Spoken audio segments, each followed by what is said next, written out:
Prescott, rolling right, throwing to Beasley, dives across the goal line. Touchdown, Cowboys.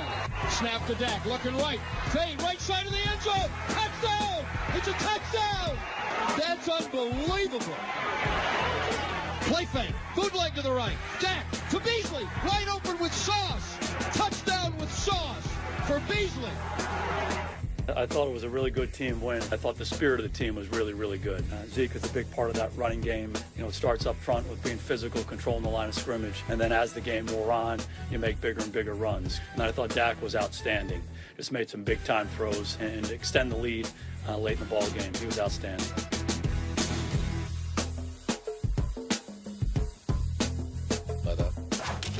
How about them Cowboys? Hope y'all had a wonderful weekend. Welcome into First Take on a Monday. Max Kellerman, Stephen A. Smith, and look who was kind enough to join us last minute. Six-time Pro Bowler Donovan McNabb in the house. So good to see you. That's a nice way to start, but we got to start talking about the Cowboys. This is just a terrible way to start. Let me say this. I'm not the boss. I'm not management. But somebody looking to get themselves fired, they're going to start off the show talking about how about them Cowboys. That will be me. Don't start, Mollywood. Don't start. I'm telling you that right Stephen now. A. I'm in a very, very bad mood Team's today. legit. Very bad And mood. they got their future quarterback. They're looking all right. All right, let's get into it, though. Actually, I want to talk about that bad man, Aaron Rodgers. So we kick things off with Green Bay's worst defeat at home with Aaron Rodgers as the starting quarterback since the 2011 NFC Divisional Playoffs. You'll remember that. That was against the Giants. Stephen A., how do you explain that bad man losing to America's team? It's very simple to me. He's not that bad right now. I can't believe I'm saying this about that bad man that he is, Aaron Rodgers. But Max, Donovan, I don't recognize this brother. I don't know who the hell Aaron Rodgers is. I mean, I'm sorry, and I'm not one of those dudes. You know, we go back a long ways now. I don't get personal. Now, I talk about your performance on the field. I'm starting to wonder, you know, the fiance, you know, I mean, what's going on? How's the whole life? You eating the wrong stuff? You ain't getting the proper rest? I'm starting to wonder about Aaron Rodgers. You know, hey, help a brother out here because I don't know what I'm looking at. I don't know what I'm seeing. I mean, this dude right now, relatively pedestrian performance, threw 42 times, threw for under 300 yards. I'm not accustomed to seeing Aaron Rodgers. You missed Randall Cobb, got him wide open, touchdown. You overthrow him by yards, at least by feet. I'm just looking at this and I'm saying, what the hell is happening? You audible at the 5-yard line, end up losing control. You fumble the football. You lose control. You're throwing interceptions. You're overthrowing. You're underthrowing. More importantly, I'm watching the Dallas Cowboys. They sent 4 guys after him. Then they sent 3 guys after him. They barely blitzed. They weren't even getting pressure half the time. They just threw 7 or 8 guys in coverage, and he's standing back in the pocket with all the time to throw, call his fiance, call the family. How y'all doing? This is what I want for dinner before he can even throw a pass. Had all of this time and was still missing. I don't understand what I'm seeing. Max, Donovan, help me out here because I'm struggling. I'm struggling right now. That's what you were seeing. What happened to Aaron Rodgers was the Cowboys. This last week was the Cowboys. The week before was the Giants because they kind of had similar game plans. From what I saw, Donovan, they intentionally weren't bringing pressure. He's better under pressure. This is what the Broncos did to Cam in the Super Bowl last year. When you have a mobile quarterback, if you can contain him and take that part of his game away and turn him into a pure pocket passer, it's not that he can't do that. It's just that's just part of what he does. You're turning him into a lesser version of himself. Now, I asked Ben Alamar, our he heads up our analytics department, because I was thinking, is there anything underneath Not the analytics. That's right. There you go. Oh, excuse me for asking people who study this. There you go with the analytics. Who study it. We say researcher, but you want the analytics. That's right. That's what I'm saying. Excuse me for asking. MIT, Columbia, MIT. Which one is it? I don't want to hear about those Oh, my statistics. goodness. You mean the record of events? You don't want to hear about what happened? No, we don't. We usually don't. Not the record. Aaron Rodgers is 5th overall in adjusted QBR this year. Now listen, clearly the eyeballs tell you he's playing worse. Right. But also, the yards after catch, Packers used to lead the league. Now they're middle of the pack. That affects things. Even the fumble, and it's right to ask, is something going on at home, right? Because I used to wonder the same thing about Phillip Rivers, went through a rough stretch for a year or two. That can also be explained by natural variance in performance. No one is the same guy every single time. Donovan, it seems to me, He's not quite the same, but I think reports of his demise have been exaggerated. One thing that we all have to understand is there are times when you get older in this league and your game kind of goes down. There's things that you have to change. And what they're not helping him right now with this offense is they're not running the football. Eddie Lacy has been banged up. It seems like James Starks is always hurt leading up into toward the end of the season. So you need to help this young man out. It seems to me when you watch him as well, he's overly extending plays. He's missing wide open receivers, and then he's trying to throw it to him late.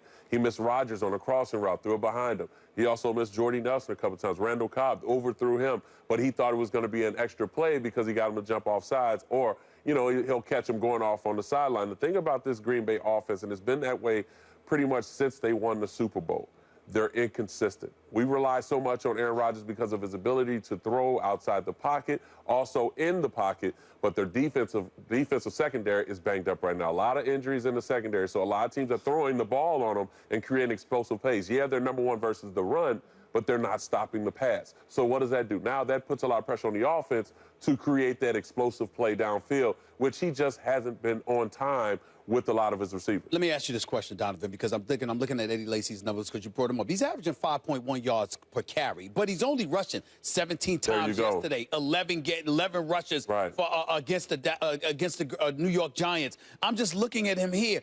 He hasn't run the ball for more than 17 times in a game. That doesn't make sense to me, and especially, here's a question that I have for you. I'm trying to decipher why they're not running the ball when it's clear Jordy Nelson is not himself. Right. And you got more teams, you know, particularly with Ben McAdoo, because he was a Mike McCarthy protege and what have you, very familiar with Green Bay, very familiar with Aaron Rodgers. And when you saw what the Giants did, because he's their head coach, and you saw what they employed last week against Green Bay, even though Green Bay won that game, clearly Dallas wanted to emulate that, and they were wise to do so. Why is Mike McCarthy not running the football more, considering the fact that you're not getting what you used to get from those receivers? Well, I mentioned that. Remember, James Starks, he's barely carrying the football as well because he's usually banged up. Eddie Lacy went out with an ankle injury last night. So now who do you go to? You go to Montgomery, a wide receiver, and bring him in the backfield, which ended up being the leading wide receiver for the football team yesterday. They're just not consistent in all phases of the game. If it's play action, if it's running the football or drop back pass. When I look at Aaron Rodgers, to me, looking in his eyes during the game, you can tell he's thinking about something. If it's a turnover, if he's missing a receiver. You know, most quarterbacks have short-term memory. Well, if they throw an incompletion or throw an interception, hey, we're going to the next play. It seems like he's harping on the past plays. And so now what that leads them, that offensive line now is looking at Aaron like, hey, we need you. We need you to step up and be Aaron Rodgers. And he usually responded, and he's not responding. And he's not doing that. Except there's another way to look at even getting stripped of the football in the red zone like 5 or 4 yards. When it rains and pours, things just add on. Yeah, exactly. But you could look at it another way. If he doesn't lose the ball there, that's not a quarterback making a bad throw. He gets stripped. It could happen to anybody. If he doesn't lose the ball there, it's probably a one-score game at that point. Third quarter, maybe the Packers go on to win. It's like a little bad luck at the wrong moment can make it look a lot worse than it is. Let me say this to you, Max. I'm looking at Aaron Rodgers' numbers right now. This is his 5 games. Now, this is Aaron Rodgers we're talking about here. Completing 58% of his passes in game 1, 55 in game 2, 62 in game 3, 51 in game 4 against the Giants, 73% yesterday. I'm looking at him from a completion percentage. He's completing 60% of his passes on the season. That is incredibly alarming.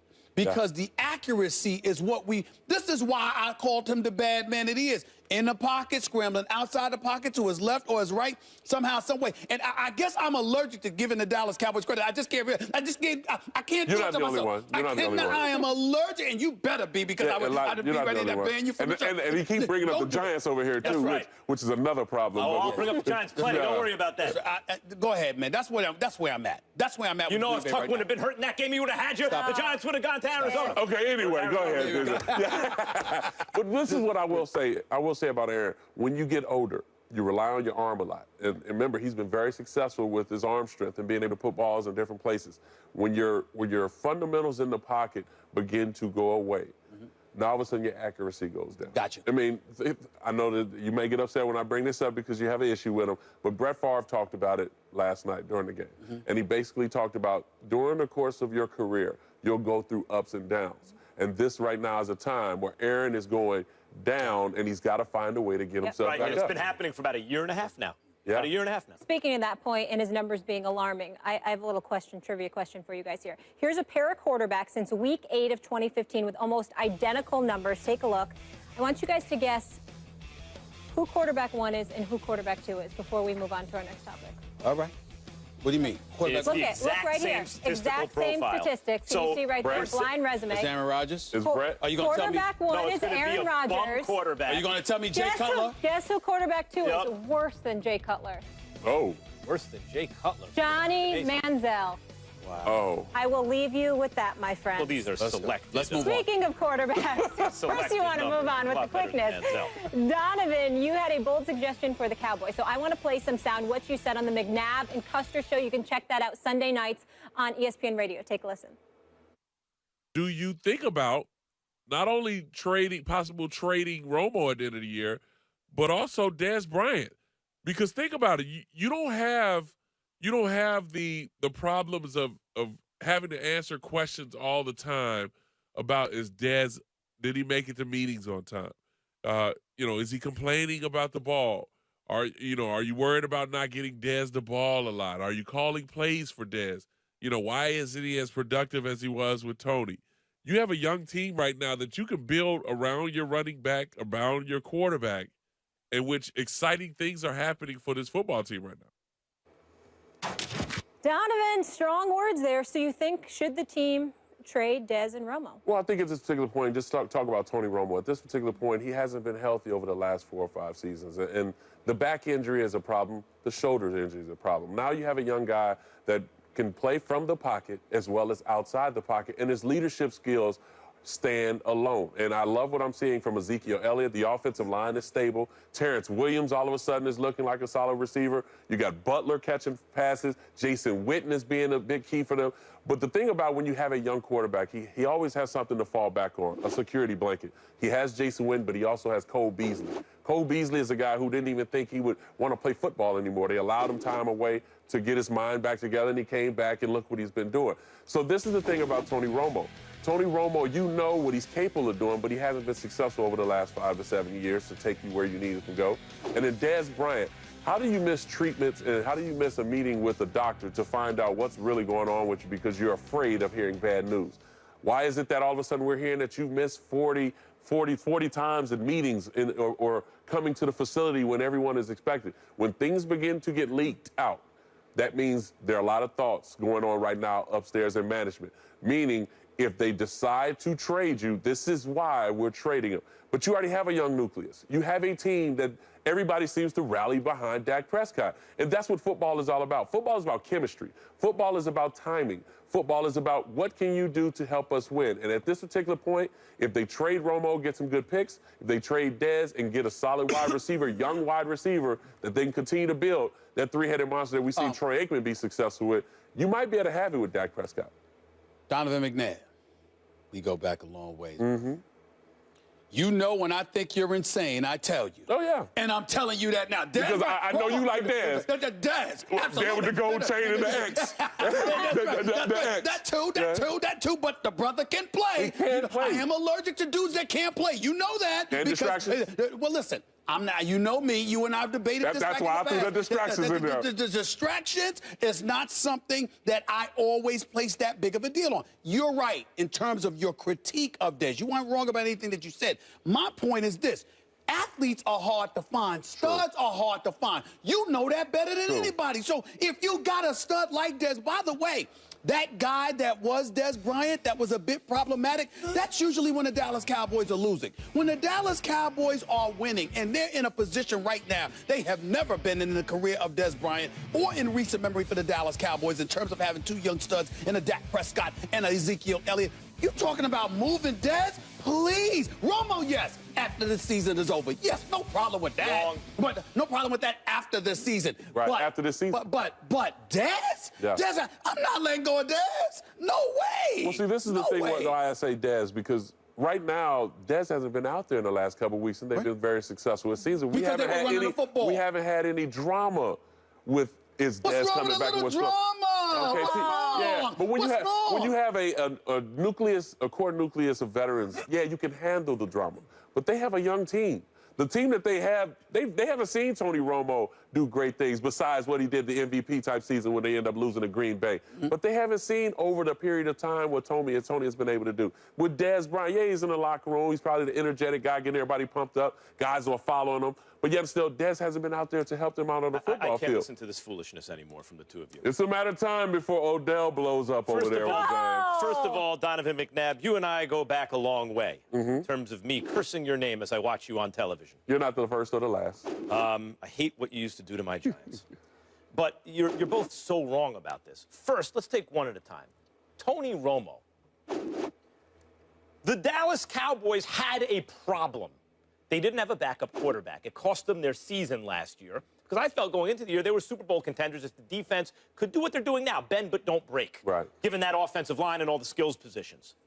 But, hey, can maybe a backup quarterback tread water, just keep your head above water? How long are you going to have a backup quarterback till he's, what, 40? Just keep your head above water until Romo gets back? The answer was no, because they didn't have one. They draft Dak. They thought maybe they had one. Now, the answer is, the solution is, they have a backup quarterback. It's just not the guy you thought it was. The backup is Romo.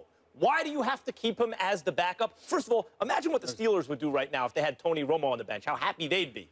Secondly, you can't get any draft picks for Romo. He can't be a starter for another team because his health is unreliable, given his back injury and age. But he's excellent when healthy. You know what that is? That's an overpaid but excellent backup quarterback. Don't get it bent. Don't get it twisted because he's the star name and he's got the contract. He's the solution on the bench for the Cowboys. Why would you then trade him and create the problem you just had? Well, it seems that Bill Belichick was smart enough to do something with Drew Bledsoe when he went with the guy no one expected to be the backup quarterback in Tom Brady. And look what that's done for them. Not saying that could happen with Dak Prescott, but this particular point, you got to step out. Jason Garrett's going to have to step out and show us the man he is. I don't need to hear Jerry Jones telling us what the next step is. I need Jason Garrett to step out and say, you know what, we're going forward with Dak Prescott. You and I, owe our national television audience an opportunity to have this conversation, getting back to the distractions. Because you once had a teammate named Terrell Owens, who clearly was a distraction. My argument, however, was he's the best receiver you ever had. Outside of Brian Westbrook, who you utilize in so many ways. He's a running back. You know, he's a running back, but I'm just saying, you know, he used to catch a lot of passes for you, too. What I'm saying to you is this. A distraction may be one thing, but at the same time, if it elevates your stature as a franchise, as a team, because of the multitude of weapons you have, does that not supersede it? Does that not supersede the distraction? For the time being. Yeah. But for a long term, for a quarterback, it's going to become a problem because you know, just like I do, what it does to the locker room. Yes, I do. I mean, right now, it's nice in New York. For the Giants, but it's going to split up the locker room with Odell and Eli. Well, can't you wait? I mean, the Dallas Cowboys haven't won since 1995. They haven't won in 22 years. We want to wait 5 years and they don't make the playoffs, and then we talk about, well, maybe they should have. No. I'm talking about if you're Dallas and you're flowing right now and you're flowing in this direction for the first time in Lord knows how long, and you're looking at a level of consistency that could potentially kick in to your benefit, why disrupt that? Because you're worried about how he's going to act? Well, I didn't say trade him right now. I said wait till the end of the year. So this now gives Dez a chance to get back out on the football field and show us You're what he can do. You're wrong about Romo because you can't get anything for him and because he can back up a QB. I'm not sure you can't get anything. I'm not sure you can't get anything for Romo. I'm not sure you can. I'm not sure that either. Would you rather have a 7th-round pick? Well, would you rather have Tony Romo or Jay Cutler on your team? How about that? Tony Romo.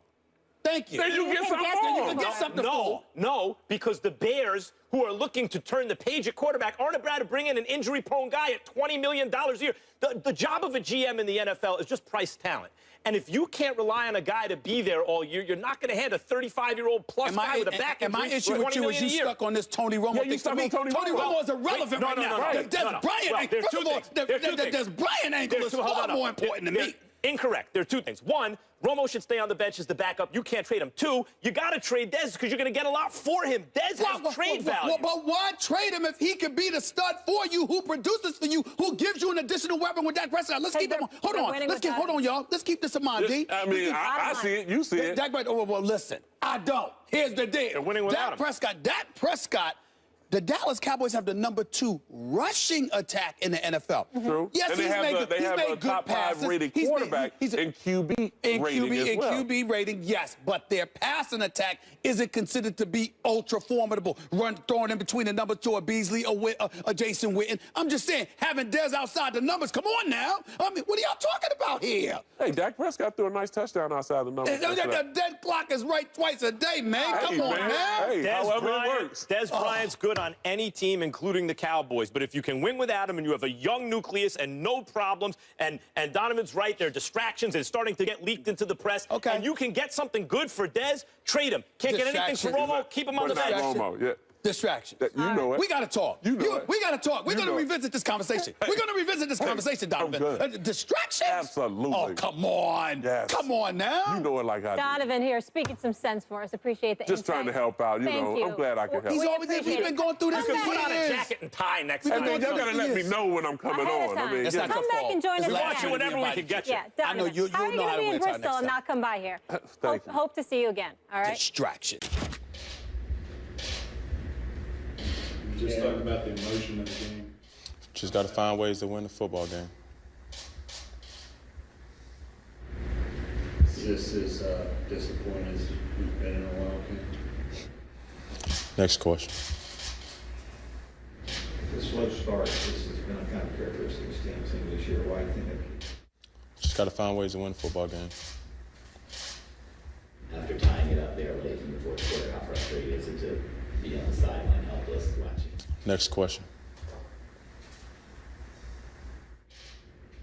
Where is the team go from here?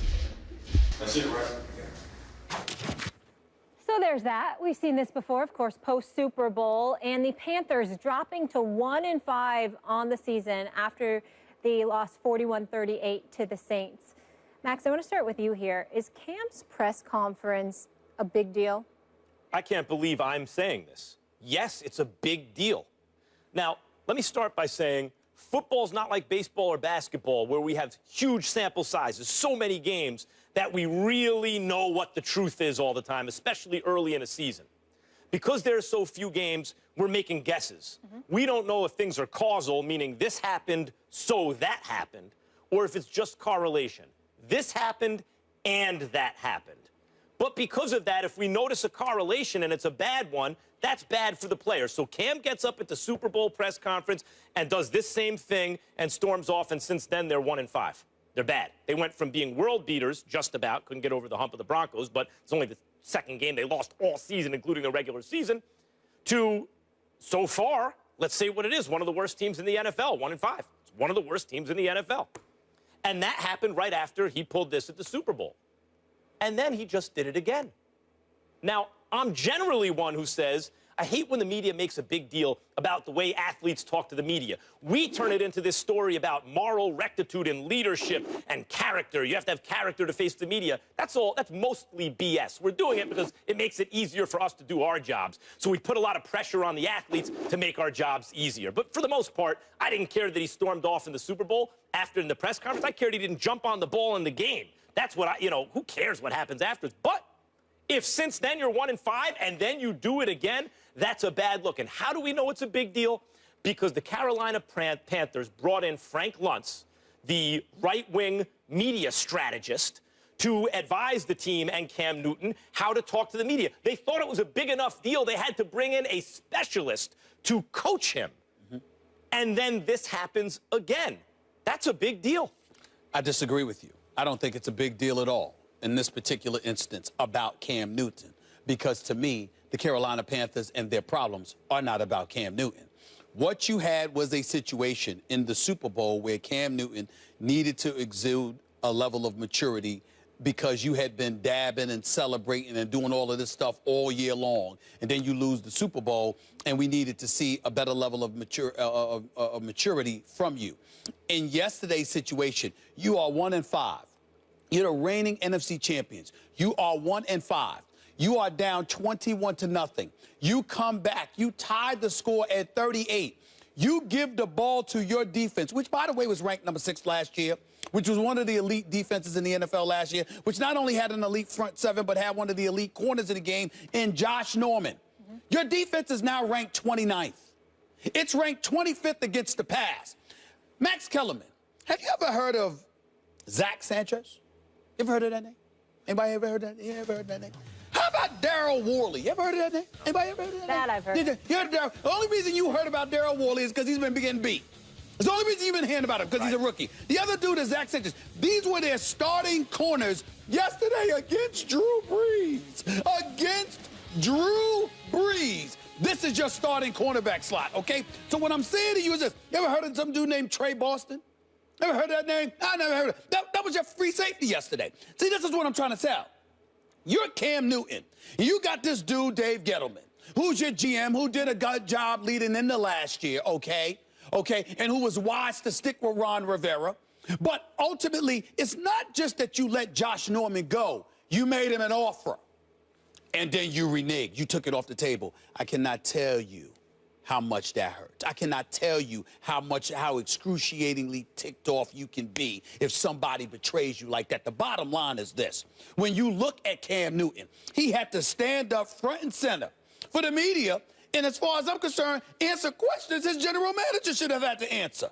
Why are we in this situation? Why did I give you the ball with a tie game, come back, tied up 38-0, and you got 2 minutes to shut down Drew Brees and to force this game into overtime, and they march right down the field and kick a game-winning field goal? How come our defense couldn't stop anybody? That's what this is about. And to me, Cam Newton sit up there, he's terse, he's short, because he can't speak truth to power. He can't sit up there and say, yo, they ain't doing their job. Our offense is doing the job. We got an offense ranked in the top 10. We got an offense, we got a running game and a passing game ranked in the top 10. This ain't on us. This is on these brothers right here. And it ain't even on the front stuff. You got Kuechly balling. You got Thomas Davis balling. You got Ely and a couple of dudes balling. But collectively, as a defense, they're nowhere to be found. Their secondary is just scattered. It's a mess right now. And you know why it is? Because of arrogance. Because you see, when you're on top and you're a champion, you're supposed to act like you still starving. Remember, one of my favorite lines that I always say about my man Kevin Garnett, who is going into the Hall of Fame someday. I always said this. His level of dedication, his focus, and the way that he played when he had the ability to before Father Time caught up to him. No matter how much money he had, him, Kobe, LeBron, guys like that, no matter how much money they got, they play like they broke. They never take anything for granted. The Carolina Panthers took stuff for granted, and that's why they're in this position. As usual, you make my point for me. Who's the leader of the team? It's supposed to be Cam Newton. It's supposed to be Cam Newton. Right. And what did you say the real problem was? I say Dave A word, the arrogance. That's what you said. Yes. Problem is arrogance. I don't think that's the case with him. And who's the leader of the team? But the point is, we hear time and again from every football expert we bring in, we know from living on the earth for 40-plus years and watching a lot of NFL and from having rational brains, that part of the job of a quarterback is to deflect credit when good things happen and absorb blame when bad things happen. That's part of the leadership of the quarterback position, not to stand up there, essentially say no comment, and then storm off. And if your analysis is it's because he's mad because the other side of the ball isn't balling, that's even worse. It's not that. It's not just that the other side of the ball or the other side of the ball isn't balling. It's that you got cats who don't play on the field making decisions that aren't in the best interest of the franchise. If something ain't broke, what the hell you fixing it for? What you mess with it for? You got Josh Norman, who's one of the elite corners in the game. You had him, and not only that, you made an offer and then took it off the table. So you mean to tell me yes, that a quarterback is justified, or it's no big deal if a quarterback behaves that way, which generally don't care about how they treat the media, but after what happened with the Super Bowl, after how they played this year, we know what the quarterback's position is, the face of the franchise, almost on the verge of being the face of the NFL leading into the Super Bowl last year. I thought we were living in Cam Newton's world. It didn't quite turn out that way. I tried to tell you that. It didn't quite turn out that way. But you mean to tell me that he's justified in doing it, or it's no big deal? Justified in doing what? Not answering questions and storming off because They didn't sign a cornerback last year. I'm telling you. They should look back in the rearview mirror. Do you want to talk or do you want to answer to your question? I'll answer your question. I am telling you that Cam Newton, I found no problem with what he did yesterday. I'm not saying that you don't answer questions and you storm up and you don't show up to a press conference. Why don't you have a problem? Because they didn't sign Josh Norman? You don't have a problem? I said to you what he did yesterday to me. But you're using it as an excuse that it's okay not a problem. because they didn't sign Josh Norman. Because of yesterday. They didn't ask him about the defense. But I don't have a problem with yesterday. Yeah, I know. We've made that very clear. We're talking about yesterday. Because what I'm saying to you is that I didn't see his behavior to be extreme. I didn't find it to be. You're answering questions in a short fashion. Yeah. And then you ultimately leave. I don't have a problem with that. You didn't answer question. Next question is not an answer to a question. And they didn't say, Cam, how do you feel about them not signing Josh Norman? He answered Cam, about 4 or 5 questions. Bill Belichick does it. He answered about 4. He had nothing to say. Really. He had nothing to say. Not really. He had nothing to say. Off. It was exactly like the Super Bowl. No, what's the difference? The Super Bowl was successively different because it was a complete reversal from what we had seen from him all but year. now we know to expect this from him? After they brought in a media consultant? When you're 1-5, yes! Right, no, when you're 1-5, that's when you have to stand there and answer all the questions. Like, that's certainly the received wisdom. I saw him answering questions Wednesday. I saw him answer questions a couple of weeks ago when they had lost. So he did it twice, so it's okay. But when you're 1-5, when you're 1-5 and you're blowing leads and giving up 41 points, you got a problem. You think the Panthers think this is a big deal? I think they think they're a big deal, not Cam. He ain't the problem. They're the problem. He's the leader of the team. They're the problem. They might have more of an issue if he was nonchalant after having a 1-5 record. I'm the biggest Cam fan in the world. Yes, tier one over here. We want you guys to win. Which reaction do you have the biggest problem with from the NFL on Sunday? Cam post-game presser, Richard Sherman tirade, or OBJ taking his helmet off after scoring the go-ahead touchdown, costing his team some yards? We will reveal the results a little later in the show. Weigh in on that. And speaking of Beckham, Odell did what Odell does on Sunday, for better and for worse, folks. Someone at this desk is down on OBJ after his game winner. Ryan Clark will be here. Join us.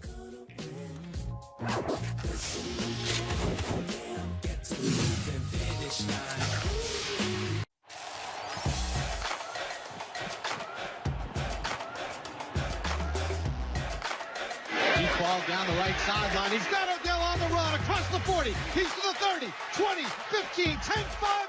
Touchdown Giants, 75 yards, and they have their first lead of the day.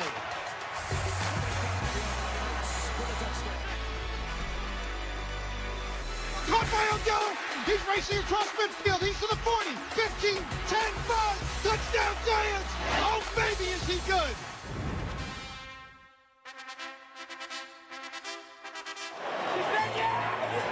Our relationship's growing. Me and Lynette are going to get married sometime soon. You know, just hopefully it all works out. I'm 23. I don't know much about marriage, but she seems like a pretty good gal. Oh, Lord. On his best statistical day as a professional, OBJ was flagged for an unsportsmanlike conduct penalty for taking off his helmet while celebrating on the field after the game-winning 66-yard touchdown. Ryan Clark in the house. Good day, kind sir. What's up, guys? How y'all doing? Happy belated birthday, bro. Thank you, brother. Yes. Same to you, my man. Sir. Yes, sir. What, you 42 now? 49. And I wish man, I was. You look good, and I man. wish I was 50. I wish I was. I'm approaching 50, bro. Let me tell y'all something right now. What did I just say? I have no problem getting closer to retirement. It don't bother me. It don't bother me at all. You are not slowing down. That is a lie. Don't lie to the American people. You're just getting started. I didn't say I would stop, but I like getting to that age. I don't mind getting older. I really don't. Anytime someone has a problem getting older, just remind them it beats the alternative. No doubt. There you go. No question. There you go. No doubt. Let's roll. All right, Ryan, how do you feel about Odell Beckham Jr.? I feel the same way I felt about him week 2, week 3, when everybody was coming down on him. Oh, Odell, you have to stop behaving this way because you're hurting the offense. Well, he wasn't throwing interceptions. And I've come on this show many times and talked about my issue with the New York Giants offense wasn't Odell's behavior. It was Eli throwing interceptions at inopportune times. Now, he still threw 2 yesterday, but he came up with the big plays late. Odell Beckham, the only issue I have with him yesterday is the 15-yard penalty for taking off his helmet, because that actually hurts your team. You score with 90 seconds left to go in the game. You don't want to give 15 more yards of field position to a team that's trying to drive and win the game. But other than that, I have no issues. You can propose, you can hug, you can lay down with the net, you can jump up and down, do whatever you want to do after you score that touchdown, because it does not matter as long as you make plays on the field. What we got to see from him yesterday is what I've said many times. When wide receivers wake up on Sunday morning, and you know, they say you go to work and you bring your lunch pail and your toolbox. His toolbox has more tools in it than everybody else that's walking to the stadium. And that's what we got to see, whether it's the double move to go deep down the sideline early in the third quarter, the double move to get down the sideline early in the fourth, the slant catch, which we just trying, as New York Giants, we are just trying to move the ball. It's fourth down. We just want to move the ball. He's one of the few receivers in the league that when he's one-on-one with that free safety in the middle of the field, he knew he had no chance. I knew he had no chance. Everybody at MetLife Stadium knew he had no chance to stop Odell Beckham Jr. And that's what we saw. As far as his talent goes, it's unquestioned. The way he can produce on the field, there's no question. We were complaining about his first 3 weeks. He was 4 yards away from where he was last year in the All-Pro season. Odell Beckham Jr. right now is the premier talent at the wide receiver position. We can talk about his antics off the field. The one thing I know is when he gets in front of the mic after the game, he doesn't talk about Eli Manning. He doesn't talk about Ben McAdoo. He talks about winning games and trying to fix himself and be better for the team. And I can deal with that. We're on the same page, except you're rushing past the 15-yard penalty. Odell Beckham Jr., I've been saying, he's the most talented wide receiver in football. But people who dispute that he's the best bring up the behavior. That's what is brought up. Now, do I have a problem with him being emotional? Not at all. You're right. He doesn't blame anybody at the post-game presser. I don't have a problem with the antics, with the even hitting the net, whatever. Hit him in the face. You know, you get what you know. Put it out there, you got it back. And then hugging it out with the net. To me, that's fine. It's all fun and games. Him being emotional, that's all good. He needs that emotion. That's his mojo. That's his juice to get going. That's not a problem. But in a tight game, oh, by the way, that slant that he ran for the touchdown came right after Larry Donnell pulled a move that the kid from Louisville pulled. Instead of going for the first down, went out of bounds. When a kid in college does it, I'm not going to kill him. But when a veteran tight end does it in a game you have to win, that's a problem. And Odell made that go away with that play. But everybody knows you can't take off your helmet. Everybody knows that. And he took it off anyway. And it could have cost them the game. And I can't get past that. I already know he can ball. I've been saying he's the best. He's the best. Impulse control. Norman last year. The Norman game again this year. Xavier Rhodes with the Vikings. It kept happening. And this is... Now, it could have cost them the game. If he does it, he embarrasses himself, whatever, I have no problem. But when it's 15 yards in that situation where everybody knows the rule, you can't just run past that. I got no problem with the Okay. I have a problem with his impulse control. I know we're going to Stephen A. Difference between that and Antonio Brown twerking the first week, right? And then coming back and doing it again. Because Antonio Brown is not a guy we focus on as being that way. We love his smile. We put him on ESPN commercials. What's the score at the time? We don't talk. It doesn't matter about the score. It does matter. It goes to the same point you're making. Impulse control. He knows he can't do it. No, time and place. If you know it's a tight game and field position could determine it, and one score could determine it, and you do that, that's either dumb, and I don't think he's dumb, or you can't control your impulses. That's different if you're winning in a blowout. Do whatever you want. What do I care? Stephen A. You're being overly dramatic. The fact of the matter is that we all know that you don't put yourself in a position where you find yourself getting penalized, particularly when Baltimore could be in a position to win the game because you put them in a position because of an unsportsmanlike contact. We understand that. But you're being overly dramatic because you're saying that one thing just shows me blah, blah, blah. First of all, I'm not so sure he's the best receiver in the game. I know he's got great hands. I know he's got great speeds. I know he's electrifying and all that stuff. But Antonio Brown with Julio Jones, I'm not ready to give that up as of yet. Premier talent. I was talking to him. I was talking to him. I was talking to him. If he's not, it's because of stuff like this. I'm just saying. Oh, listen. Well, you could say it's stuff like that, and that definitely plays a role. But I think ultimately, all of that means is that, again, when you talk about the best receivers in the game, I saw Richard Sherman get away with a flagrant pass interference. Otherwise, Julio Jones would have caught that pass. But that's a different subject for later on in the show. My point to you is this. The reason why I disagree and the reason why I think you're being overly dramatic is because I think that as a Giants fan, you're not looking at the tremendous upside of what has been transpiring over the last couple of weeks. Because of the news that Odell Beckham made, because of all the wrong reasons, it has put a spotlight on the New York Giants, their doldrums as an offense with Ben McAdoo and whatever he's bringing or not bringing to the table. And as a result, it has forced them to get the ball more to Odell Beckham Jr. He's got 2 touchdowns in the last 3 weeks. I mean, he had 222 yards with 8 receptions yesterday. 3 times over the first 6 games, he's got, caught 50% of the passes thrown in his way, 72%, 80% yesterday.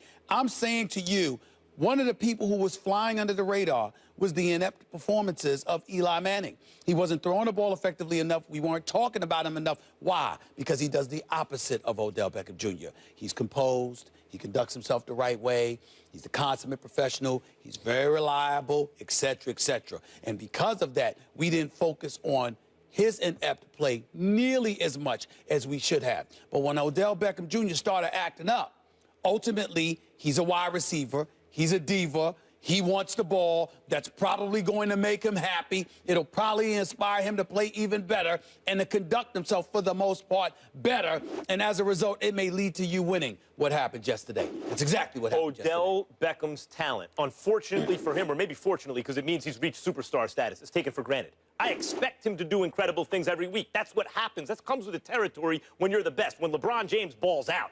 You're not like, oh, wow, look at that. LeBron James is great. Yeah, duh, you're supposed to be great. It's when he doesn't ball that it's a story.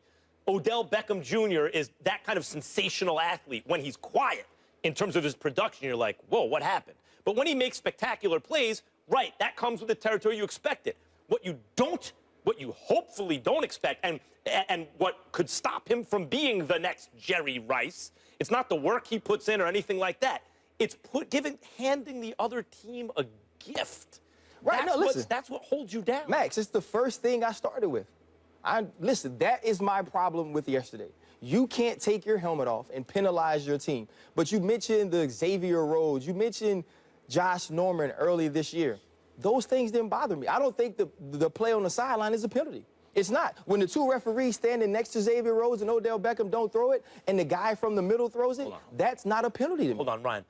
First of all, Norman, he lost the game last year because of the situation with Norman. You mentioned Norman earlier this year. And earlier this year, he was having a temper tantrum on the sidelines, but okay, I'm not gonna kill him over that because no penalty, anything like that. Xavier Rhodes, they missed a call on him. It should have gone against Rhodes. Odell got in their face unfairly. They hit the Giants with a penalty, and everyone knows the next one, you're out of there. And on the next play, he sought contact out of bounds. Now, you're right, they didn't call it. They could have easily, and he'd have been thrown out of the game. And they would have been wrong. But why put yourself in that position? Because when you're great, things happen. That's what makes you special, okay? If everybody was the same, then no one would be special. Odell Beckham Jr. is special. Right. He's got a temperamental issue from time to time that comes with it. You would take that with his talent any day of the week because you always rave. Well, then stop whining. No, stop whining. I don't mind the specialness. I don't mind the emotion. I have a problem with his impulse control. He may have impulse Keep it under control. If you know him, not him. That's not what works for him. If you know him, he's these things. He values relationships, and he's loyal. So when Ben McAdoo and Eli Manning get up there and they ask him questions about him, and to me, they threw him under the bus. Agreed. He never got on the mic and said anything about those people. All he said is, I need to work on me. Ryan, you're talking about what's commendable about it. There's a lot commendable about Odell Beckham Jr. That's not why I'm upset. I'm focusing on the 15 yards that could have costed the game. All right. It's been fun, folks. We got to go to break. Larry Brown. Call him Larry Brown for now. Larry Brown actually complained about Allen Iverson not playing the right way when he dropped 58. That's Max today. All right, let's get our first. The Giants would have gone 2-4. Enough of you all. We want to know what you guys think. Which reaction do you have the biggest issue with from the NFL on Sunday? The Cam postgame presser, Richard Sherman, Ty Raider, OBJ taking his helmet off after scoring the go-ahead touchdown. We'll share those results a little later in the show. Listen to this, folks. You can win a chance to debate Stephen A. and Max right here on national television. We're going to pick 2 winners, fly you to ESPN headquarters in Bristol, Connecticut. All you have to do is go to firsttakeyourtake.com. Be sure to read and follow all the rules for your chance to win. Then it's easy. Upload a 1-minute video with your best original sports debate. Please keep it clean. Plus, no music, team logos, trademarks, or copyrighted material. And we just want you guys to be yourself on camera and try to impress these two. Winners will be announced November 23rd by our show staff, so get busy. And we could see you in Bristol at the debate desk, taking on Stephen A. and Max. Meanwhile, let's take a look at some of the entries that have been submitted. Thank you for playing. Dak Prescott, leave him to start. Until he starts disimproving, then you can get Tony Romo. But come on, Stephen A. Smith. Come on, Max. We both know he can't stay healthy for the life of him. You got to give it up to Dak Prescott. He was a 4th-round draft pick by Dallas. People messed up. People took Jared Goff. People picked Carson Wentz, Ezekiel Elliott, all these players. Where's Jared Goff now? Jared Goff is still, what, 2nd-string quarterback over Casey Keenum? Are you familiar with the movie Any Given Sunday? Tony Romo is Cap, the old veteran quarterback that's injury-prone, who's past his prime. Jerry Jones is Al Pacino, the coach who's stuck with the old quarterback with the talented young Willie Beeman, that in this case is Dak Prescott. I love it. You guys are killing it, and the outfits are clean. They're dressing better than you. We got one dude that looked like Mike Tomlin. Yeah, and we got another dude that clearly is a fan of Elvis Presley. You see that hairdo? You see that hairdo? Nice it looked like a damn toupee. But I like Any Given Sunday reference. Not bad. They got potential. Some of them. None of them. Willie Beeman? None of them ready for this. But we'll see. Yes. We'll see. All right, let's get into our topic here. America's team, you guys are going to love this. Listen, Dak Prescott has now led the Cowboys to a 5-1 record heading into their bye week. So this is the 4th time since 1990 that Dallas has won at least 80% of its game heading into the bye. In 2 of the previous 3, what did they do? They won the Super Bowl. Ryan Clark still with us. Are they Super Bowl contenders? Wow. I was really hoping Stephen A. or Max got to go first. I'll go first. Okay. I'll go first. You get your Cowboys colors on today. I go first. These are not really Cowboy colors, not to me anyway. Put the camera on me, please, because I want to make sure that I'm clear. And I shouldn't have to ask y'all to put the camera on me when it comes to what I got to say about the Cowboys. Where's the light? I want to make sure it's on. Light's not working, but it's all right. You're on camera. I am. Hell no. I want to be very, very clear. No. All right, now. Ezekiel Elliott has been very impressive. I got nothing to say about him. 4 consecutive games for 130-plus rushing yards, plus you go against the #1 rushing defense in the NFL yesterday, and you handle your business the way that you did. Major, major props. I like Dak Prescott a lot because the Dallas Cowboys finally have a backup who's really a starter now because Tony Romo's going to be the backup as far as I'm concerned before he gets traded, if he gets traded. But we'll see.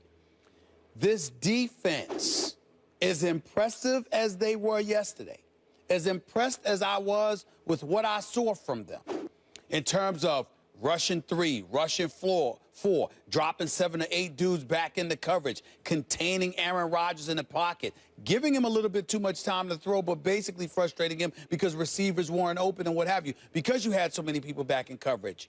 As impressed as I was for this defense, this ain't the defense like when Dallas won the Super Bowl in 1995. I mean, I'm still wondering about the playmakers. I remember Prime Time was on there. I remember Darren Woodson was on there. I remember some dude named Larry Brown, not the coach Larry Brown I just finished alluding to. Some dude named Larry Brown who lucked up because Neil O'Donnell decides to forget how to throw a damn pass and throws an interception to give the Dallas Cowboys the Super Bowl.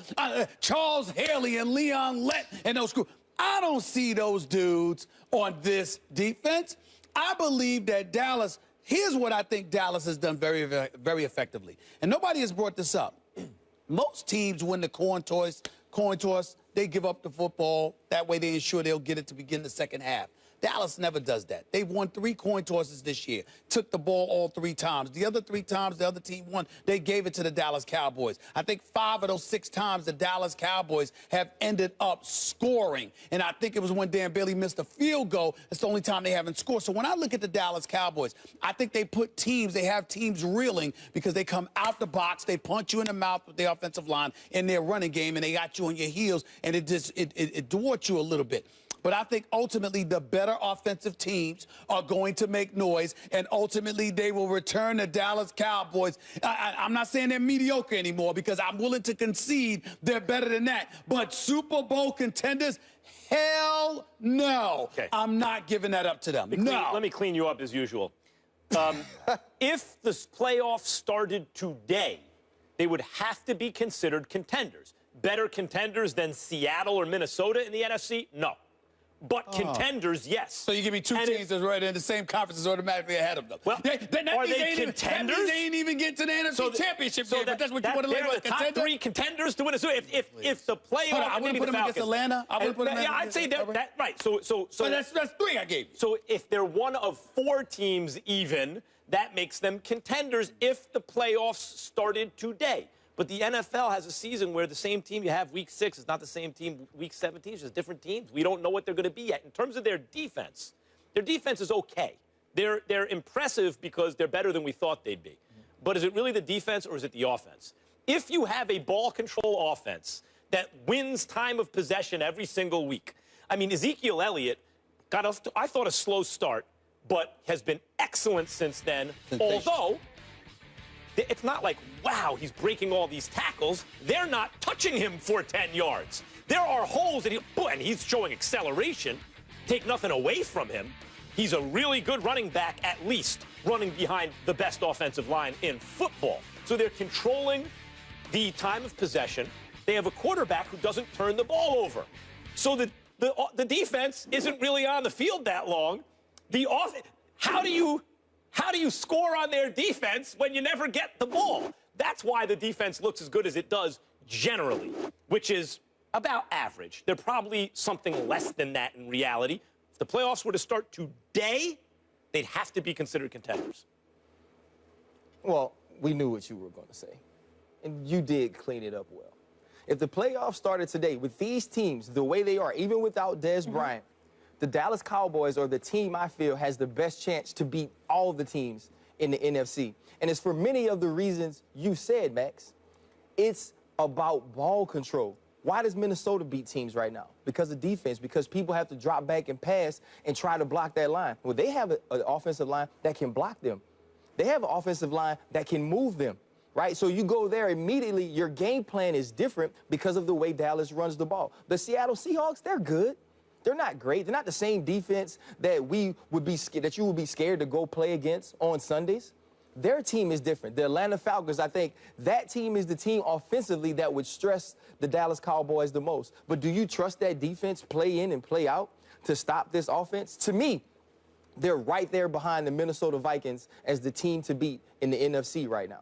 And that makes them strong Super Bowl contenders because I believe in their offense a lot more than Minnesota. Obviously, Minnesota has a defense that right now is playing unbelievable. It's playing some of the best ball I've ever seen a defense play. 85 Bears, 2,000 Ravens type of football is what they're doing right now. Broncos last year.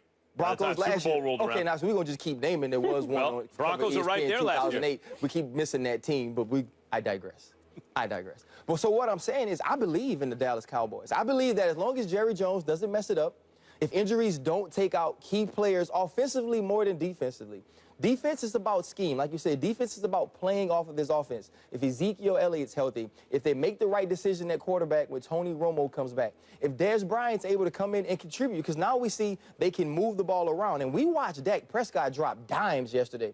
The pass to Bryce Butler in the corner, that's not a rookie, let me protect you throw. That's a go get it, big boy. I'm going to sit over here and watch. Beautiful pass. And so when you look at this team and the way they progressed each week, it's even defensively. Aaron Rodgers is not the same Aaron Rodgers, but they made him look like a bad Aaron Rodgers in Lambeau Field. To me, this is a team that we can look at playing in the NFC Championship, and once you get to that point, once it's late in January, and you have an offensive line and a team that can move the ball and control it like this. But the O-line is the only advantage they have over Seattle. Seattle got the advantage. Quarterback everywhere. Do I have to listen to any more of this love affair between y'all? Can I chime in? Seattle, we're not scared of any of those wide receivers. Doug Baldwin has been balling. Yeah, we understand. We get it. My point is this. Y'all make me sick sometimes. I swear, man. This love affair to Dallas, y'all just make me sick. Let me say something. First of all, nobody loves the Dallas Cowboys. Oh, yeah, you do. I mean, please. Right now, they're the girl that comes back to the 20th reunion. Let me tell you something. She wasn't getting it in high school. Okay. I mean, I have to think about that analogy, but we'll we've been dogging them for the last 3 years. Let me say this to you. 12 and 4 Let me years. say this to you. Minnesota Vikings, top-rated defense, top 5 against the run. Seattle Seahawks, top 3 defense, top 5 against the run. Those are 2 teams that the Dallas Cowboys would have to potentially have to run into. And then there's the Atlanta Falcons with a high-octane, very, very potent offense, which would force Dallas to have to score the ball. And I don't think that the Dallas Cowboys would be in a situation where the level of ball control that they've exercised. I think that you'll find a situation where Dallas, as the season wanes, I believe they'll beat you big, meaning with their running game. They'll beat you big or not at all. They won't chunk 5 yards, 10 yards here, move the chains, control, dominate time of possession. I don't think it'll be something like that. I think they'll get big plays, or I think they won't get a lot of team in the NFC right now, though, you're saying. Yeah, I'm saying that makes them Super Bowl contenders. Well, you say that too. I don't feel that way. That's your philosophy. I'm about winners, and I'm allergic to the Dallas Cowboys, seeing them as winners, especially since 1995 they haven't won anything. So as far as I'm concerned, you're telling me a divisional playoff appearance? Fine. Well, I'm saying maybe, by the way, they ain't going to no damn NFC Championship game. You're saying that this will stop. We saw it happen for a year with DeMarco Murray. Yeah. We saw it happen in the playoffs. It was a and they lost in the divisional 14 wins. Right. Yeah. Listen. That's what I'm saying. That's what I'm saying. Did you call them a Super Bowl contender? Did you call them a Super Bowl contender? Did you call them that then? By the way, and I'm not even willing to concede that they'll make the playoffs this year. Oh, Lord, man. Last place in the NFC is the Giants. They're 2 games back from the Cowboys, and they have a win over the Cowboys. I quit. By the way, Washington is 3-2. I didn't even say that. I'll leave with you. I didn't even say that to Matt. I didn't even say that to Matt. We're just going to leave it alone. We're going to holler at you, man. You think just because they have a hot start, they're 2 games better than the Giants right now. The NFC I didn't even say that. I care. According to FPI, ESPN's Football Power Index, the Cowboys have the 3rd best chance of winning the Super Bowl behind the Vikings and the Patriots. Good times. Richard Sherman goes off on teammates on the sidelines after are going to have a negative turnover ratio all year. Enough, Max. The guys will tell you what they thought of it after the break. I told them. After a dominant first half against the Falcons yesterday, the Seahawks defense cracked in the 3rd quarter. Atlanta turned a 14-point halftime deficit into a 7-point lead. Richard Sherman wasn't too pleased about it and went on an intense sideline outburst after a Julio Jones touchdown. He even had to be restrained by his teammates. Ryan Clark, do you like, love, or hate? Max. Yes. Do you like, love, or hate? Yes, me. His outburst. Where this guy talks for 11 straight minutes and I don't have anything to say. Please. Now, nobody talks more than you. This is really we're going to put a clock on this. When are we getting the clock? Here we go. Hold on. Go ahead. By the way, Ryan can talk too. You're not slipping out of this one. Yes. The only one who doesn't talk Dallas is Cowboys Super Bowl contender, but they may not go to the playoffs. That's right. That's right. The Giants won 2 Super Bowls at 9 and 7. Can we stay focused? Go ahead. I want Cam Newton and Odell Beckham Jr. And all the different players we've been talking about today to look at Richard Sherman. You want to act up in a certain way that draws media attention? That's the way you do it, like Richard Sherman. That's who I want on my team. Don't let me sit here and have everyone, oh, you're just being anti-player. No, I'm not. Richard Sherman is who you want. Whether or not it was a calculated move on his part, it had that effect. He was upset. An all-pro corner was upset on a championship defense in the not-too-distant past because there were breakdowns in communication. He let everybody know about it. It had the effect, ultimately, of rallying the team. And they won the game. That's how you do it. Like Richard Sherman. Not like Odell, where you cost your team yardage in a pivotal moment of the game that could cost you because you get them within field goal range or make it easier for them to score a touchdown. You don't have an impulse control problem where it hurts your team. Your anger at a situation is used in service of your team winning. Richard Sherman is how you do it. That's the guy I want on my team. Well, I didn't love it. I don't hate it because there's very little I could possibly hate about a Richard Sherman. I think not only is he a fantastic ball player, but I think he's an incredible role model because of where he comes from, how intelligent he is, how he carries himself, etc. But I didn't love it, and here's why I didn't love it. First of all, the guy Kelsey McCray that you really had a problem with for Julio Jones getting that wide open touchdown pass. It ain't like he's a starter. He's filling in for Cam Chancellor. You know, those are some big shoes to fill. That's number one. Number two, getting on the defensive coordinator so flagrantly, it not just speaks to disrespect, but it speaks to insubordination.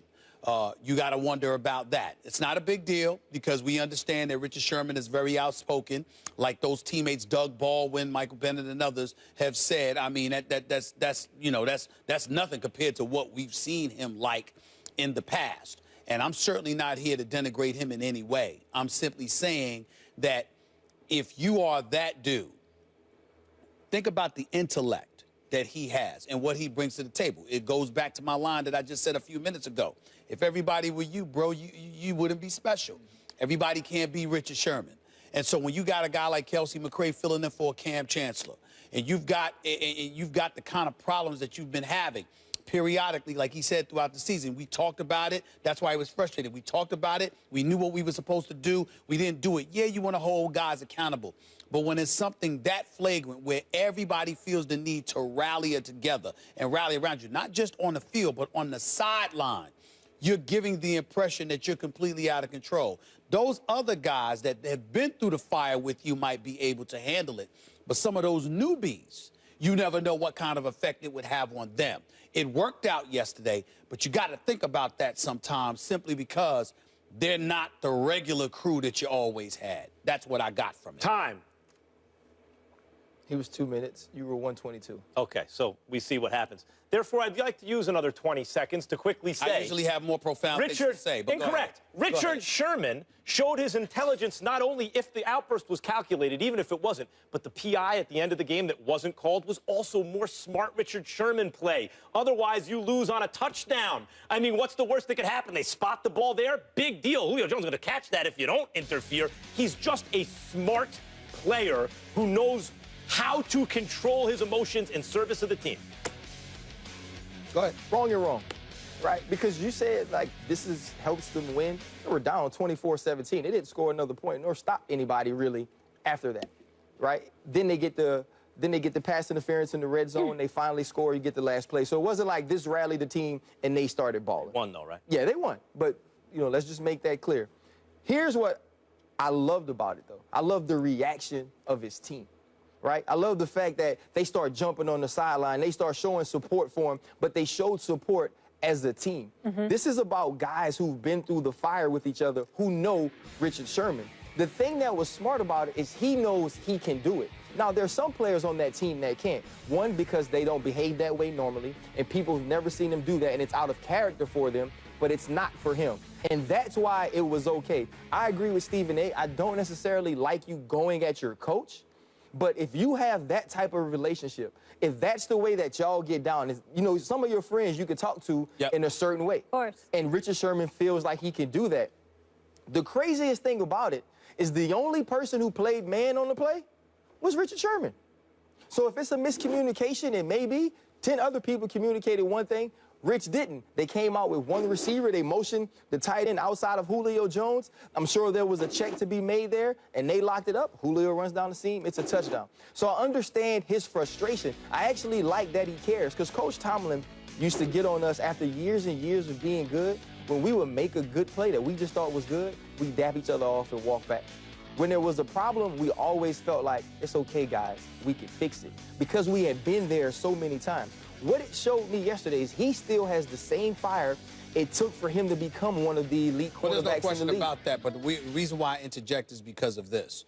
Pete Carroll was quoted after the game as saying that the mistake that happened afterward, another touchdown play, he said it might have been residue from that situation. So again, we're talking about everybody may not particularly being able to handle things coming from a Richard Sherman. It doesn't make him wrong. It just means know your personnel around you enough to know that some cats may take that the wrong way. It may not handle it. It may not be strong enough to handle it. And listen, this isn't the first time, right? It's just handled differently with different players. Remember last year, Carolina Panthers streaked down the seam to Olsen, Cam Chancellor, Richard Sherman, Earl Thomas is a miscommunication. He's wide open. They have the conversation. It was a different conversation, obviously, because of what you said, the two people involved. When an all-pro player and Super Bowl champion sees a miscommunication leading to scores against the team and has a temper tantrum about it to try to direct the team's focus toward that miscommunication, that's smart. That's not bad. Listen, I don't mind it. I don't mind it. But what I'm saying is it's the reaction to it that made it a good call, not necessarily the fact that he reacted that way. Smart at the end, too. We'll leave it there. Thank you for working the stopwatch. We appreciate that. Fastest these two have ever gone. They went really fast. I think they did it purposely. Of course they did. Because they're so competitive. They wanted to beat each other with the time, too. Not really. And I won as usual. Oh, gosh. Ryan, we'll see you soon. Thank you so much. Which reaction do you have the biggest problem with from the NFL on Sunday? Cam's postgame presser, Richard Sherman tirade, or OBJ taking his helmet off after scoring the go-ahead touchdown? We'll share those results in just a little bit. But coming up next, Colin Kaepernick blown out by the Bills on Sunday. Did that prove it was a mistake to start him? We get into it. That's next. Hey. It was about good and bad news for Colin Kaepernick in his return as the 49ers starting quarterback. The good news is that Cap threw for nearly 200 yards with a TD and no picks while also running for another 66 yards. The bad news is his team was blown out 45-16 in Buffalo. After the game, Chip Kelly was asked if Kaepernick would remain a starter, and he just said, "We'll see." Stephen A., was it a mistake to start Kaepernick in the first place? Not at all. I mean, it is what it is. He's got to get in there. He's got to work off the rust. He's got to, and the conditions are not going to change. It really wasn't about the Buffalo Bills. It's how anemic the San Francisco 49ers are. Their offense has no playmakers. Their defense is awful. They've given up 100 yards rushing to 5 consecutive runners over the last 5 weeks. Chip Kelly, once again, surprise, surprise, no surprise at all. He's paid little to no attention to the defense, and it gets to a point where the second half of the game arrives, and it's like you don't even care. You don't even want to be out there. That's how the 49ers absolutely positively looked. I understand the temptation to sit up there and say, hold off on Colin Kaepernick. Colin Kaepernick was clearly set up to fail. I don't put that on Chip Kelly as much as I put that on Trent Baalke. I think Trent Baalke, the general manager for the San Francisco 49ers, is awful. He's the guy that contributed to running Jim Harbaugh out of town. We see what a moribund, pathetic franchise the San Francisco 49ers have regressed back into now that Jim Harbaugh is gone and Baalke's got his fingerprints written all over that along with Ned York. But in the end, what it comes down to about Colin Kaepernick, this Buffalo Bills defense, Rex Ryan paid the ultimate insult to Chip Kelly without even mentioning his name. When asked whether or not he made any halftime adjustments, he said no, not at all, didn't need to. And the score was only 17-13 because he knew that Chip Kelly was going to do the same thing over and over and over again. There was nothing special about it. And as a result, the defense just remained disciplined, and that was what it was. For the record, Rex Ryan's seat getting colder, ain't it? Cooler and cooler. Well, let's cooling get off, cooler and because you cooler. were calling for his head not long ago. That's right. When they were 0-2 and they looked awful and he fired his offensive coordinator using him as a scapegoat. But this new guy has stepped in. They've scored over 30 and they're running the ball more effectively. And the defense looks halfway decent. Scored 128 points on San Francisco yesterday. I mean, that was a ridiculous score. Listen, this was a mistake to start Colin Kaepernick against the Bills, just as I said it was going into the game. And, in fact, they got off easy. It could have been a lot worse. The Bills hit the quarterback more than all but – I mean, they're among the league. It changes week to week. But they're among the best at hitting the quarterback, and they hit the quarterback hard. And the fact that Kaepernick got out of there relatively unscathed is lucky for him and the Bills and the Niners. And the fact that he's shaken off some rust is also another good benefit of that game. But that was a mistake. And I want to get into that set up to fail thing. Let's get into this conspiracy theory a little bit. First of all, they negotiate out his injury provision, so they're not guaranteed money. He doesn't get guaranteed money if he gets hurt, but they buy him an insurance policy. The insurance policy is much cheaper for the team than actually paying out the money. If he does get hurt, the insurance company pays out the money. Good point. Then they start him against a team, a vicious defense that's been hot, on the road. Now, why would you do that if you want your guy to look good, if you're trying to win? That doesn't make a lot of sense to me. Now, okay, so he got out of there without an injury. They're not out of it that way if you follow this conspiracy theory. I'm not saying I subscribe to it, but I do subscribe to it. It is interesting. That's my point. And then you can now sit back and say, well, I don't know who's better, Blaine Gabbert or Colin Kaepernick. They're kind of similar. And, in fact, this version of Colin Kaepernick is similar to Gabbert, and he won't look any better than Gabbert if you start him in Buffalo. They should have waited till he's at home against the Bucs and start him then. It's not similar because he made plays with his legs. He was the leading rusher for the team yesterday, and that's something that Blaine Gabbert would never do. In the end, what it comes down to is this. Colin Kaepernick, there is no doubt that he brings more weapons to the table, and he should have been used earlier as far as I'm concerned. I think he has been set up to fail. I wouldn't put it past the 49ers at all right now because I think based on the whole Jim Harbaugh situation, a legitimate argument could be made that they appear to look like a corrupt organization. I really think that's fair. But this is what's odd to me. I know what you mean. I'm saying there are reasons to go into that conspiracy theory.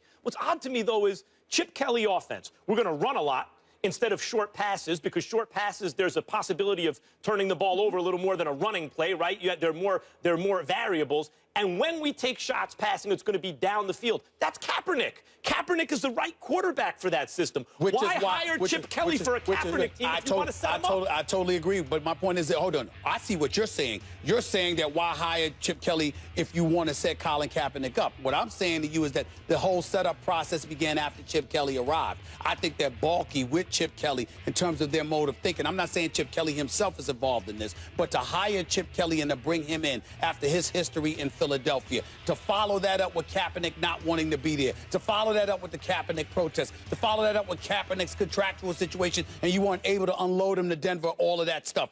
I'm looking at how things unfolded, and in the aftermath of Chip Kelly's arrival, I agree. That's where I'm at. There's plenty of evidence to support a conspiracy theory there, and when you think about starting him at home against the Bucs, a much worse defense in a town that you'd think would be more sympathetic to Kaepernick's cause, at home especially, versus Buffalo on the road, a place where there was a vendor outside the stadium selling Kaepernick T-shirts with his face in the crosshairs. I mean, completely reckless and irresponsible and a really bad thing to do. But you sent him to a hostile environment against a vicious defense is being set up. You didn't know it was going to be that hostile. No, of course. And unless they thought that was their only shot to win with Kaepernick. But we're going to break. Black and yellow is now black and blue. With the injury to Big Ben, were the Steelers overrated, though, even before Roethlisberger went down? Merrill Hodge in the house. He'll join us after the break.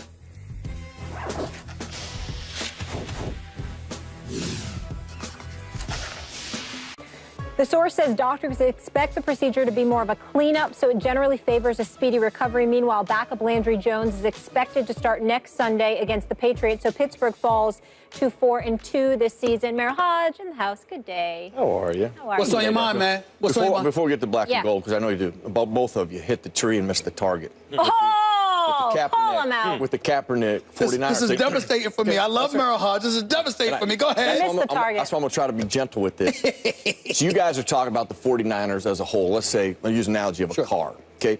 You guys keep trying to rotate the driver out of there to fix the car when it's the motor. That system that they're running in San Francisco is never going to win in the National Football League. I'm watching the game. I'm watching the game yesterday. Chip Kelly. And I cannot. So that's the problem. I don't care what quarterback goes in there. And Kaepernick, you know why Kaepernick was eventually become the starter? One is a major reason they eventually turned it over to him. They were losing. Reason, not just losing. They would dial up big plays and he would miss them. So they're like, Kaepernick, we're going to give you that opportunity. First dial-up post they get, he overthrows him by 6 yards. Now, people go, well, he hit that one, that ended up being a touchdown. That was a bust, and he almost couldn't catch that because he come back to get it. Yep. He didn't improve in that area. He did not add one thing to this offense. First game back against the Bills' defense at the on the end road. Of the day, it isn't about, he's played a lot of football. When you miss a post route and you got a defender trailing you by 2 yards and you don't hit that for a touchdown, and it's the first time we call it and we get it, that is exactly why we let you start. It wasn't his ability to run. So until this system will never win in football. Oh, in the NFL. So in other words, you're telling me that Chip Kelly belongs in college? Absolutely. That's all I'm saying. You can just start Chip we Kelly agree there. in the gym. There's no disagreement. Right. There's no disagreement. Now, I was worried about you for a second. I was worried about you for a second. I missed the tree, hit the We're good. Go ahead, man. Go ahead. Fire away. Are the Steelers overrated? No. Listen, Ben is one of those amazing equalizers that elevate. He's like a John Elway. You know, you look at a lot of Super Bowls John Elway went to, and the ones they probably lost are the ones I'm referring to, where he took a team to the Super Bowl based on how he could offset the deficiencies. He is the one rare cat that does that at a high level. When you lose him, And the way he's playing now, which is, I think, very misunderstood. I think everybody thinks Big Ben moving around, making plays. Ben hasn't done that for 3 years. Ben has been beating people with his mind and his arms, which gives him a real good chance of coming back from this injury a lot quicker than normal. You know, if this is 5 years ago, boy, he's going to have to be completely healthy before he returns. Well, now because he doesn't have to cut, move, and do all the things he used to, he could get back on the field a lot quicker. But when he's on the field, he'll be able to. He makes them a legitimate contender. Without him, this is a very sub-average team right now. Let me say this. We know I love my Steelers. And I had them going to the AFC Championship game against New England. When I watched them give up 204 yards rushing, the Steelers, it's bad enough I can't stand their secondary, which I complain about religiously. It's bad enough I can't do that. But for a rookie in J.I., 204 yards rushing, I don't know how to feel right now. I'm not going to jump completely off the wagon, but I'm worried about them. And I'm worried about something else, too. I think about the Steelers, and I was looking for an article because I wanted to make sure I had my facts straight here. Marquise Pouncey, one of the highest paid centers in the game, paid in 2014. David DeCastro just became like the second highest paid guard. You got Marcus Gilbert you're taking care of. They've invested some money in this offensive line. How in God's name is Le'Veon Bell your definition of the best running back in football, the best all-around running back in football? Easy. Le'Veon Bell, 10 running plays for him, 10, that's it? And 16 touches? No, something's wrong here. Something's wrong. So, I'm just saying, second year, I apologize, running back, second year play, he's not a rookie. Jai, he's second year, he's not a rookie, I apologize. What I'm saying to you is this. How does that happen? You giving up 200 yards rushing while you're not running the football. With Le'Veon Bell and D'Angelo Williams. I got a problem with that. That's what got me worried about the Steelers. Steelers are overrated, and I'm not saying they're not good. They're clearly good on offense. But what's going on with the Steelers right now, and by the way, you're a Steelers fan. The same reason as far as AFC teams go, I'm a Steelers fan, because when we're little kids, they won the Super Bowl every year. So the Cowboys were the team you rooted for if you were a front-runner type fan, and the Steelers were the correct out-of-market choice, and still I got some love for them. But this is called wish casting. Fans do it a lot. Organizations do it too sometimes. I wouldn't trade that prospect for the best player in the game. Why? Because it's your prospect and you wish that he becomes this great thing. The Steelers were all wish casting when we watch them. We saw what the offensive line could be last year. Oh, my God, Le'Veon Bell. And you're talking about Antonio Brown with Martavis Bryant. Ben Roethlisberger, who's evolved from a great football player early in his career to a great quarterback later in his career. This could be the greatest offense we've ever seen. If only the defense could bend but not break, we can see something special. But that passed already. The offensive line's not quite what it used to be. The defense can't defend the pass. Forget about the run. They can't defend the pass. They're near the bottom of the league in all that. Martavis Bryant can't play this season. So we're wishing that they could put it all together because we just want to see it. It would just be amazing to see. But they haven't been able to do it, and as a result, I don't think you could put them ahead clearly of the Patriots or of the defending Super Bowl champion Broncos. That makes them at best third in the AFC, but a lot of people like Stephen A. pick them number one to start the season. That's overrated. Well, I picked him number one, too, to represent the AFC. And listen, I'm still saying when Seven's back, he offsets a lot of those deficiencies. To your point, listen, everybody can have a hiccup. When in Philadelphia, you watch that game, I'm telling you, we'll focus on the defense for a second. The defensive line got mauled. Their linebackers were standing in quicksand. You're like, man, what made the Steelers great, actually, when they had the great defenses, two things. Their ends were anchors. You couldn't move. Footers. You could not move them. And their linebackers, this was talked about. Lambert, every defensive Ham. quarter. No, I'm just talking, recent 5, 6, 8 years when they won the Super Bowl. I mean, they were the most violent linebackers at the line of scrimmage, attacking it. Miami game, Jay Ajayi, last run of the game, defensive line slants, which is what you're doing when you're in desperate hope. You're trying to stop the run. You slant your line. You scrape your linebackers. The linebackers don't do it. They just stand there.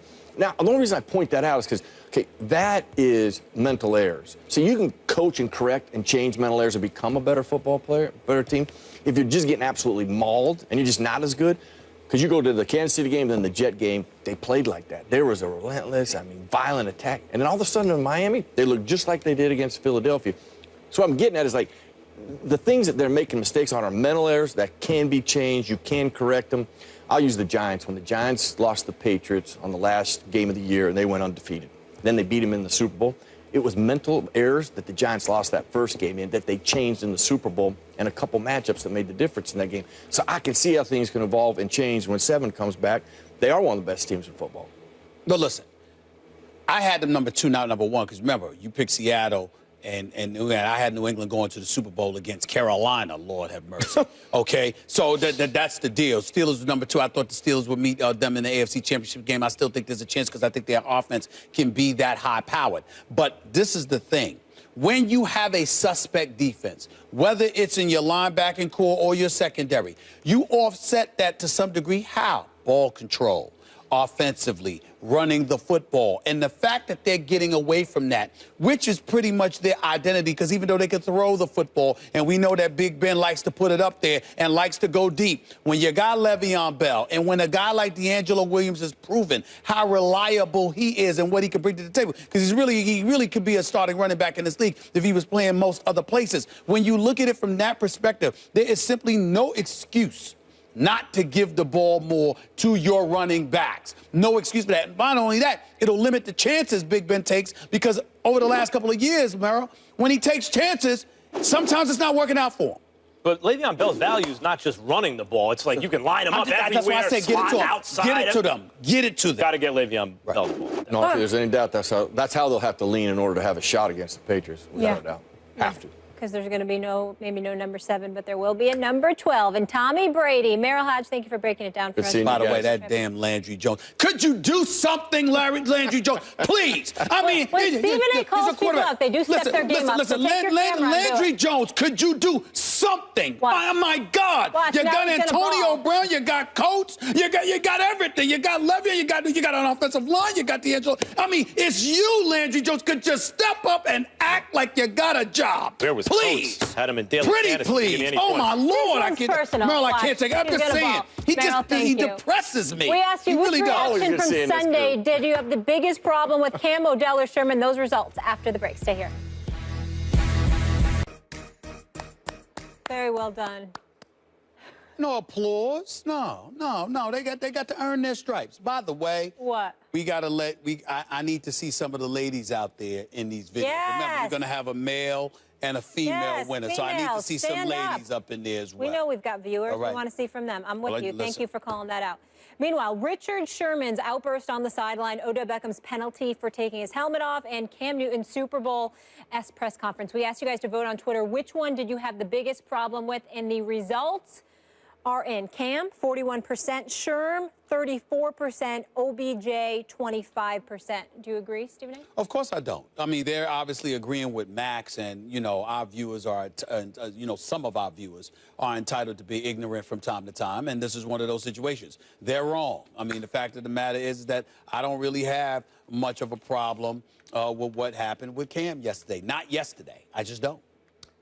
Well, they're wrong, but not because of that. I did have a problem with what Cam did and what Odell did, because he actually cost field. It's a stupid rule in the NFL that a celebration or whatever can cost you field position. It's a really stupid rule. Nevertheless, it is one. Everyone knows it, and Odell broke it and could have cost his team. Sherman outburst ahead of Odell's. Sherman is upset because of miscommunication and trying to get things together. Odell takes off his helmet and gets the team penalized in a close game that they could have lost. I think Odell's was worse than Sherman. I just look at Cam, and I think that Cam is bringing attention to the Carolina Panthers and their ineptitude in the offseason. They were feeling themselves with the reigning NFC champions. We can afford to be a bit laissez-faire and a bit arrogant in that regard, and I think that Cam Newton is frustrated having to eat up all the attention that comes his way with the territory. Because of it. Well, he's the face of the franchise. He was very nearly and may still be the face of the entire league, the face of the NFL. And when the people want to see when the going gets back and you take the heat, can you absorb it and not deflect it? I can respect that. And, in theory, you're absolutely not wrong. But I don't believe that because you're paid, it gives organizations the license to lean on you and cover themselves. That's what I'm saying. Sure. I don't believe that management for the Carolina Panthers, and to a lesser degree, Ron Rivera, should get to hide behind the spotlight being on Cam Newton when that offense is not the problem. Excuse me. Two different things. But let me say this to you. Two different things. Cam Newton's a leader, no doubt. Is Kuechly a leader? Yep. What's wrong with that defense? Because it ain't the offense that's the problem with the team. But Thomas Davis, I love Thomas Davis. He's big time. And him and Kuechly are playing, by the way. But shouldn't they be made to answer for their defense? Everyone knows the quarterback is the biggest star on the team. They're the one who's going to have to talk. They're the one who's going to have to say how great everyone else is when it's good and how bad they are when it's bad, whether it's true or not. This is the way it's always been done, and it seems to work for the great ones. And if Cam wants to do it another way, fine. But then you got to do it while you're winning. This can't come out just in bad times. This has to come out in good times, too. This is only coming out in bad times. Well, it's going to come out in bad times in terms of the organization leaving you hanging. When you know that the organization did what it's supposed to do and it's on you, then you have a valid point. But when you have to sit there and answer questions that are above your pay grade, when you have to sit up there and talk for a team that literally leaves you hanging because they don't sit up there and keep a Super Bowl championship contender intact, I think, and listen, I don't find anything extreme about what he did yesterday. That's the key that I'm saying here. If the blogs all came to you and said, Stephen A., what's it feel like to get whooped up on by Max all day, every day? Would you just not answer? No comment? Would you storm off? I absolutely. Or would you take it? I absolutely would, because I would have nothing to say. I would literally look at them and say, what the hell are you talking about? That's never happened. That's a very ignorant question on your part to sit there and think that I lose to Max Kellerman when I wax his behind every single day. That's a diluted answer, but it's an answer. I would sit up there and say that. You wouldn't just storm off and pout. Oh, no. I wouldn't pout, but I would storm off. Oh, let me tell you something right now. Ask people who run into me. They come up to me at the game. You got to come up to me with the right tone. You better not be disrespectful. And depending on your question, if it's a stupid question, I have walked by people. That's a highly intelligent question. I have walked by people and have completely ignored them. Ask them. Ask them. That's why people are very reluctant to approach me, because they know I might ignore you or I might cuss you out. Pick your choice. Pick your choice. I don't care. I really. If ESPN set up a press conference to address the media, I'd be like, and they were asking you when you said next question, no, you wouldn't. No, it depends on the question. If somebody asks me a dumb question, how do you lose every debate to Max every day? Yolanda Genovese, my grandmother, happy 90th birthday. I love you so much. Happy birthday.